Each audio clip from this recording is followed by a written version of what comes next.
Yo, what's good with y'all boys, man? It's your boy Jared Bless coming at y'all with another video. Make sure you guys drop a like, comment, subscribe, hit those notification bells so you guys never miss another upload. And guys, if y'all have not seen the pick video for UFC 291, go check it out. It's the most recent video that I dropped on the channel.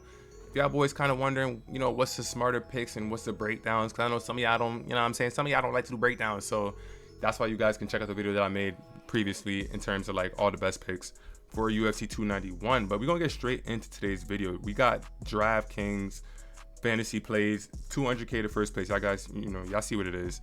I'm gonna be giving you guys the best and worst plays on the card. I'm gonna tell you guys which ones to fade, which ones to not fade, and we just gonna get straight into it. So first things first, we got Priscilla Cachoeira versus Miranda Maverick to open up the card. Now Priscilla Cachoeira, she's a powerful striker for the most part, but where she's lacking the most is where Miranda Maverick is the best, and that's in the wrestling department. I know you guys are gonna see like Miranda Maverick's recent losses and think, oh yeah, like we should just rely on Priscilla Cachoeira to get a knockout. You can't think like that. All of these people that she's lost to recently have been grapplers. Even when she fought Jasmine, I'm not gonna try to say her name. Her name is Jasmine. When she fought her, she was a plus 250, Jasmine, and I knew that Jasmine would be able to win because she just had better wrestling than Miranda Maverick. But anytime Miranda Maverick fights someone that does not have the wrestling ability, she's pretty much able to dominate the fight in a good fashion, as you guys can see right here. 110, basically 100, 110, 119. So I expect her to do the same thing here. I wouldn't say to fade Priscilla Cachoeira. I mean, maybe she might be worth it to put in like $1 lineup or something like that, but she shouldn't be in your 200k lineup. She's somebody that you kind of just throw in there just in case she gets a random flash knockout. I mean, it's women's MMA. Anything can happen, but logically speaking, Miranda Maverick should be able to get the 100 points. Is she worth it for a lineup? I would say she is worth it for a lineup. There's going to be other plays, so we see how this plays out, but I would say that she's definitely worth it to be in your lineup. Next up, we got Rose Medic versus Matthew Semmelsberger. Now, this fight is going to be probably a little bit closer than most people think. I don't really think that Matt Semmelsberger is really worth the 100, but then again, I don't know. It's a toss-up, right? Both guys are powerful.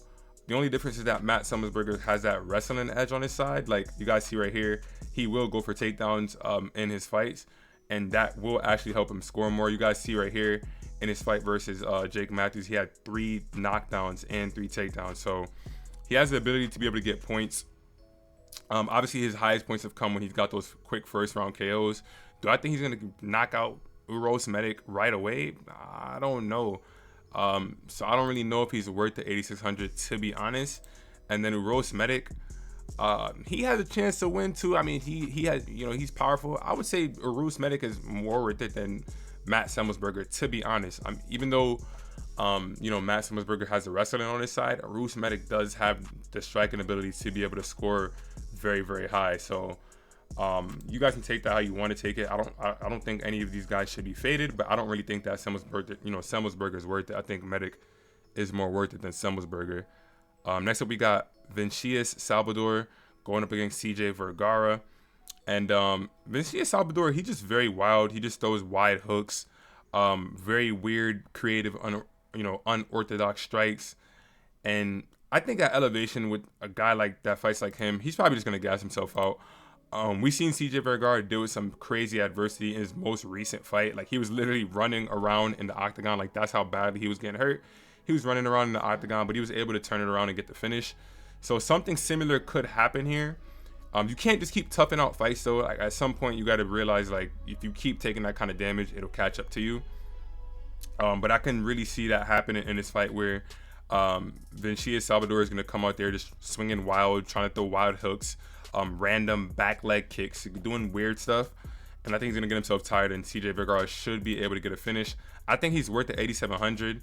I think both guys are worth a play here because, I mean, like, Salvador is very wild, right? He's very wild. He could run in there and get a random, a flash knockout of some sort, some type of crazy finish. But the people that he's fought recently, like, I think 2 of his last 3 wins are against guys that made their debut. So Salvador is not really somebody that's fought anybody with competition, but styles make fights. And after seeing what happened to CJ Vergara in his most recent fight, you never know. So I think both of these guys are worth the play. If I had to say which one is more worth it, I would lean towards CJ Vergara. because if Salvador goes out there and loses, I wouldn't be too surprised. I mean, he's very wild, out of control, and he hasn't really beat anybody at all meaningful. So yeah, Vergara's more worth it, and Salvador is actually worth the play. Next up, we got Claudio Ribeiro versus Roman Kopylov. Now in this fight, it's gonna be two powerful strikers. It's just that Roman Kopylov is just more, more precise, and he does have the wrestling edge on his side, I would say, in terms of takedown defense, and he can time takedowns well himself.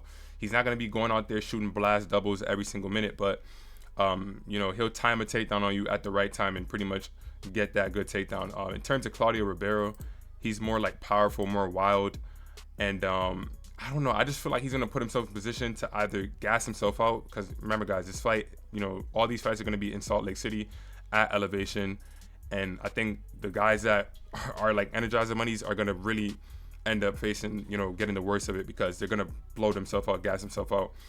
And that's the way I see the fight playing out. Do I think that Claudio Ribeiro is worth the play? He definitely is worth the play, but I think that Roman Kopylov is more worth it. He can defend the takedowns, and he's a more powerful, precise striker and kickboxer. So I can see him actually getting a finish here. And like I said before, Ribeiro's would be worth it to play too. Next up, we got Derrick Lewis versus Marcos Rogerio de Lima. Simple as this. Derrick Lewis is always going to be worth the play, right? He's not the best in terms of score-wise, as you guys can see right here. Like, Derrick Lewis has never been a guy to go out there and score 100+ points. Never really at all. So it's kind of tough to really say, especially now that since he's such low volume. The only way he'd be worth it is if he were to get a first-round knockout very early. And if you look right here in his career, like, Derrick Lewis is never really the guy to get too many first-round knockouts. Like, he's not getting a whole bunch of first-round knockouts. Especially recently, he's the one that's getting first round knocked out. But yeah, because it's Derrick Lewis, he's worth the play at 7,700. But obviously, Marcos Rogerio de Lima is going to be more worth it to me. He's going to have the wrestling edge on his side. He does throw heat too, but he has an ability to get the fight to the floor. He just did it in his most recent fight, 3 takedowns. So he should be going into this fight with that exact game plan of, I'm going to go in there and instantly shoot takedowns, try to get Derrick Lewis out of there quickly. Derrick Lewis hasn't looked like he wants to fight recently, so I'm just gonna ride that train and just stick with Marcos Rogerio de Lima. But like I said, Derrick Lewis is worth the play. Next up, we got Trevin Giles versus Gabriel Bonfim. Now, Trevin Giles, he's gonna be worth 7K. The only reason why I would say he's possibly worth it is because he does fight behind the jab, and Gabriel Bonfim, he fights a little bit wild, kind of throws wide hooks, looks to get takedowns, and at elevation, he could gas himself out, and something weird could happen where, all of a sudden, Trevin Giles is just hitting Gabriel Bonfim with a bunch of jabs, maybe gets a takedown or something, or gets a weird finish. You never know. MMA is crazy, and we've seen the craziest things happen. So that's the only reason I say Trevin Giles is slightly worth a chance, maybe in a dollar lineup. Anytime I say that these guys are worth it, guys, I'd say like a dollar lineup, or if you really feel like you have to mix them into your lineup, then go ahead and do it. But I would say maybe not. Now, in terms of Gabriel Bonfim, he's gonna be worth it. The reason why he's gonna be worth it is because he's gonna come in there for the finish. He's gonna, come forward. He's dangerous on the ground, and he's gonna have more power in his hands than Trevin Giles' recent opponent, Preston Parsons, had. In that fight against Preston Parsons, Trevin Giles got into 2 different positions on the ground where if that was Gabriel Bonfim, he would have got submitted.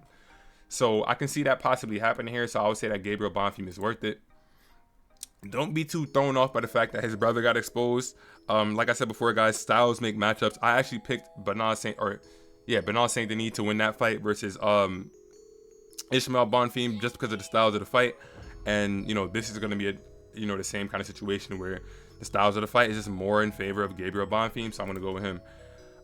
Next up, we got Michael Chiesa versus Kevin Holland. And I'm not sure how Michael Chiesa is an underdog here. I really don't know how. I mean, when Michael Chiesa fights somebody that is susceptible to being taken down, he's going to win the fight more times than not. People are going to look at his most recent fights against Vicente Luque and Sean Brady.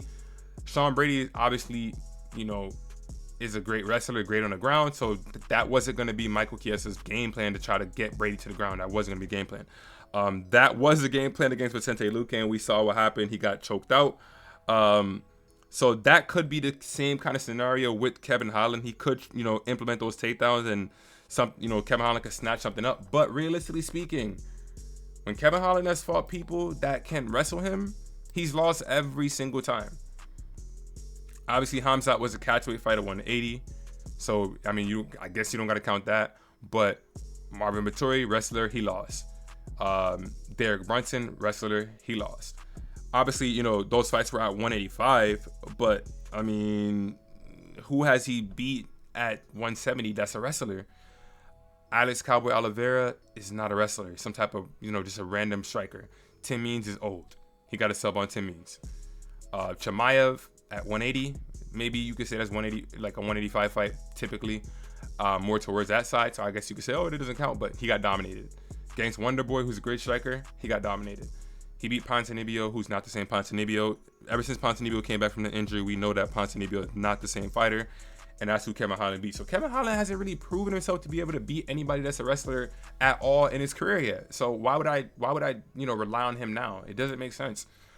I'm gonna go with Michael Chiesa. I think he might even, you know, I might even put him in my main lineup. To be honest, I think he's more worth it than Kevin Holland. And Michael Chiesa has never really ever been knocked out in his career. He has one TKO loss in his career, and that was to Joe Lozon all the way back in 2014 at 155.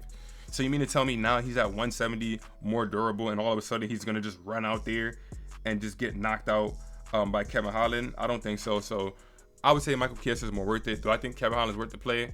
I mean, he's dangerous. So if you guys want to, you can. I'm not gonna say fade Kevin Holland because he's, you know, he's always live to be able to get some type of weird finish.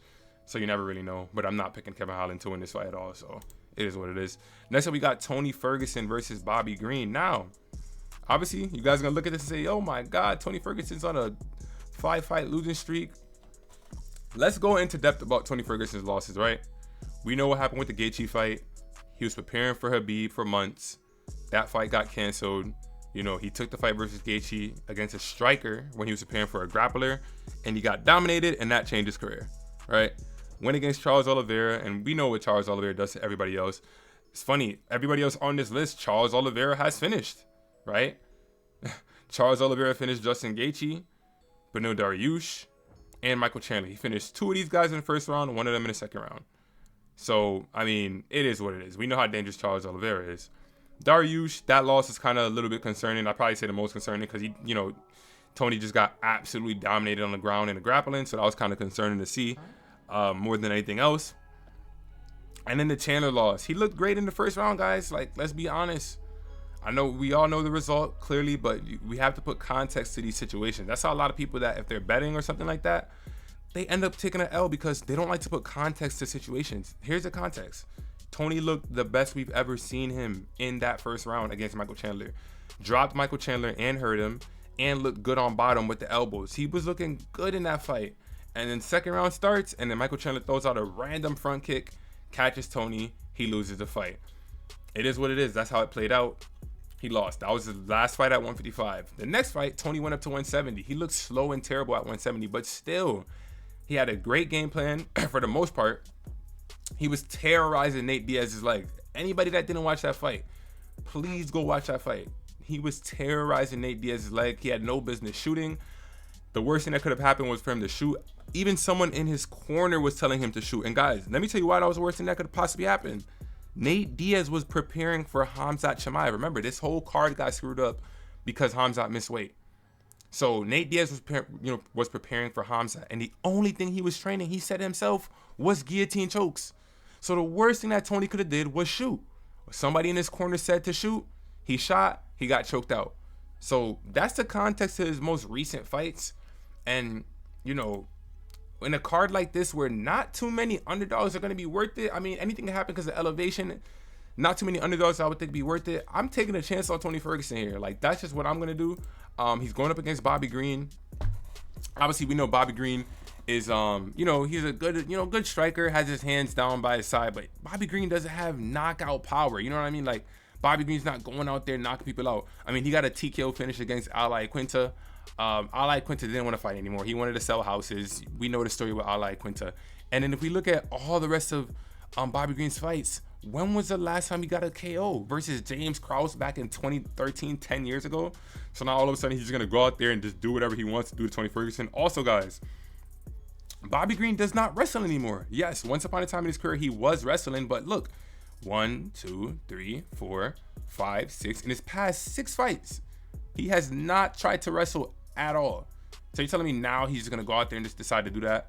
I don't think so. So, is Bobby Green worth the 9,500? Like, guys, if you're paying 9,500 for somebody, that means you guys think he's gonna get a finish, or he's gonna rack up the points with the strikes. It's a possibility, so I say play him at your own risk. I think this is going to be one of those situations where we see something shocking happen, and a lot of people are going to be upset. So if you're going to play Bobby Green at 9,500, you need to be sure that either he's going to get a finish on Tony, or he's going to be able to just rack up the strikes. So I don't say do not fade either of these guys. Do not fade either of them. Do not fade Tony Ferguson. Do not fade Bobby Green. They're both worth the play. Both of them are equally worth the play. So it's up to you to decide what you want to do. Next up, we got Michel Pereira going up against Stephen Wonderboy Thompson. Now, I think elevation is going to be, a thing here for this fight. I think Michel Pereira is going to end up gassing himself out.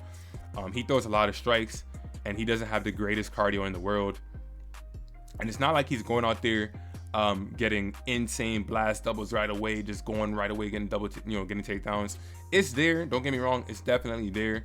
Do I think he'll try to get Wonderboy down? Obviously, there's no possible way he's gonna fight Wonderboy and not go for takedowns. I think he should try, but I just think that Wonderboy is gonna be good enough, because Michel Pereira is not no dominant wrestler. I think that Wonderboy is gonna be good enough, and this fight is tailor-made for Wonderboy to win. He said he wanted exciting fights that the fans can enjoy. Strikers, he got himself a striker. Obviously, we know Michel Pereira is he will try to get takedowns, but I think that Wonderboy will be able to hold up just enough versus him and be able to get the win. Now, do I think he's worth 8,800? I'm not too sure, because I just don't know. Like, the recent fights he's had, right, where he scored all those points, they've been 5-round fights. Fight before that against Vicente Luque, he had 96, and the fight before that in a win, he had 6. So it's like, I don't know if he's gonna be worth the 8,800. Michel Pereira is tough, man. He's tough. Has he been finished before in his career? No. Like, Michel Pereira has literally only been knocked out once in his career, and he's had a ton of fights, about 39 to be exact. So honestly, I don't think Wonderboy is worth the 8,800. I just don't see him being able to score 100 points versus Michel Pereira, especially with Michel Pereira being so wild and going crazy. I just don't see it happening. So I would say Wonderboy is not worth it. But I think that Michel Pereira might be a little bit worth it, because it wouldn't be the most insane thing in the world if he goes in there with a wrestling game plan, tricks Wonderboy, like, oh man. Same thing with Kevin Holland, like, he kind of realizes, like, oh man, like, I kind of don't want to strike with this guy. And all of a sudden, Michel Pereira turns into a wrestler. Wonderboy has been terrible with defending takedowns recently, and I think that Michel Pereira would be worth it. So I'd say Michel Pereira is more worth it than Wonderboy. I damn near want to say fade Wonderboy for the points. I think Wonderboy can win the fight. I'm picking him to win the fight, but I don't know why. In terms of the fantasy points, I just don't see it being him worth it. Being worth it for 8,800, and just not at all. So next up, we got Alex Pereira going up against Jan Blachowicz. Now, this fight was very intriguing to me, very interesting to me, and it's as simple as this, guys. Jan Blachowicz is a hell of a fighter, right? He's been on a tear since 2017. He has one loss to a wild striker like Thiago Santos, who's not in the UFC anymore, and another loss to a grappling beast, BJJ Beast, and Glover Teixeira. And then his most recent fight, he had a draw, guys, a draw versus Magomed Ankalaev. And the reason why that fight ended up being a draw, because he was so dominant with the leg kicks. So, in Blachowicz's recent fight versus a kickboxer the caliber of Alex Pereira was against Izzy. And we seen Blachowicz get the takedowns versus Izzy. Obviously, it was later in the fight. But guys, if Blachowicz ran out there and decided to, have a wrestling game plan the entire fight, who knows? He probably would have gassed out a lot earlier. So he played it smart, fought the first 3 rounds on the feet with Izzy, was very, very safe, wasn't getting hit much at all. And, in the later rounds, he was able to get the takedowns going. So I think here it's going to be the same case. Because it's a 3-round fight, I can see Jan Blachowicz actually saying, you know what, I'm going to get the takedowns earlier on Pereira and just get it going. If Izzy can get takedowns on Alex Pereira, right? He got a takedown, was able to control Alex Pereira for a whole round.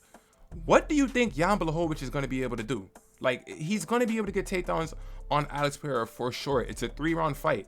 It's not like it's a 5-round fight and Jan Blachowicz has the time to be able to stand on the feet and then later on in the fight get takedowns going. It's 3 rounds, so Jan Blachowicz is going to understand that, and he's going to go for takedowns a lot earlier because of the threat of the person that he's fighting. You know what I'm saying? Some people are going to look and say, oh, Jan Blachowicz is not a wrestler.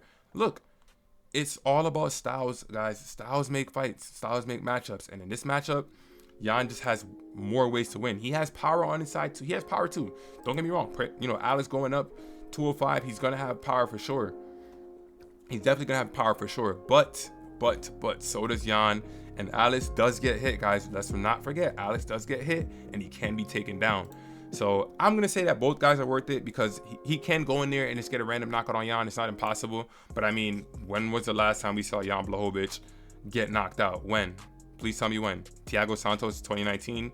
How long ago? And I think this might have been at middleweight. I'm not 100% sure. I don't think Jan Blachowicz was at middleweight. Maybe Thiago Santos. Yeah, no, maybe Thiago Santos was at light heavyweight. Yeah, it was light heavyweight. But this was years ago, right? And then before that, when was the last time Jan got knocked out? We don't know.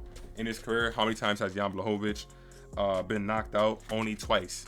So we just can't expect that to just happen right away off the bat. But nonetheless, it's still possible. So I think both guys are worth the play. On to the final fight, the BMF title fight. We got Justin, the highlight reel Gaethje, going up against Dustin, the Diamond Poirier. Now, Dustin Poirier made a great point, right? He said something that made perfect sense. Obviously, both guys have gotten better since their last fight, right? Both guys have gotten better, but here's the thing. Justin Gaethje is the same fighter. He just fights with the seatbelt on now, right? What that means is he fights behind the jab a little bit more. He's a little bit more patient. He's a little bit more patient with the leg kicks, but he still wings shots. He still wings leg kicks every now and then. It's not like he's out there picking somebody apart. So is he worth 7,900? I mean, it's Justin Gaethje, right? So because of that power, even though when he fights higher level competition, he's not going out there blasting people in one round. You know, he's live for a knockout in any fight, realistically speaking, right? And I'm a Dustin Poirier fan, so I don't even like to say that, but I have to be realistic here, right? Justin Gaethje is always live for a knockout in every single fight he's in. But because of who he's going up against, I just don't think that's the case here. He's going up against Dustin Poirier. And we see the points that Dustin Poirier produces. Like 9 times out of 10 when Dustin Poirier wins his fights, he's going to put up 100 points. Like 9 times out of 10. Obviously, that Michael Chandler fight was not going good for him at all. So he ended up putting 67. Like that fight was not going good for him at all. Like the wrestling was a big issue. So that's the only thing in the back of my mind that kind of worries me. Like, what if Justin Gaethje decides that he actually wants to wrestle and completely switch up this fight? Like, what if he decides he wants to do that? That's a possibility. All of a sudden, things can get really weird. Like, Dustin has not done well against the wrestling at all. The majority of his fights has been against strikers. I mean, even in the Eddie Alvarez fight, he got taken down a few times, and we saw how that fight panned out. He was able to get the finish, and that was a 5-round fight. So, I mean, that could happen here with the Gaethje fight. I mean, the last time he fought Gaethje, he scored 111. So I just think that, you know, Dustin's going to be way more worth it. I think he's going to be able to still pick Gaethje apart on the feet, especially now that Gaethje's more calm. I think that's the worst thing that could possibly happen for him. He'd be better off being more wild and trying to, you know, create a car crash versus being a little bit more patient with the leg kicks. I think that's only going to favor Dustin. He's way more of a technical brawler, and I think Dustin's going to end up getting, you know, Gaethje out of there by submission. I don't know why. I just feel like he's going to win by submission. And yeah, that's gonna do it for the video, guys. That's all the picks for this. Let me know what you guys think about it. That's my, you know, thoughts about who's worth it, who's not, best versus worst. If you guys enjoyed this video, be sure to drop a like, comment, subscribe. And I got more videos on UFC 291 coming for the week. I got an underdog of the night video coming, and I got a best bets video coming for UFC 291. So make sure you guys stay tuned. Drop a like, comment, subscribe, and hit that noti bell so you guys can see when I upload those videos. And I'll catch you on the next one, man. Peace.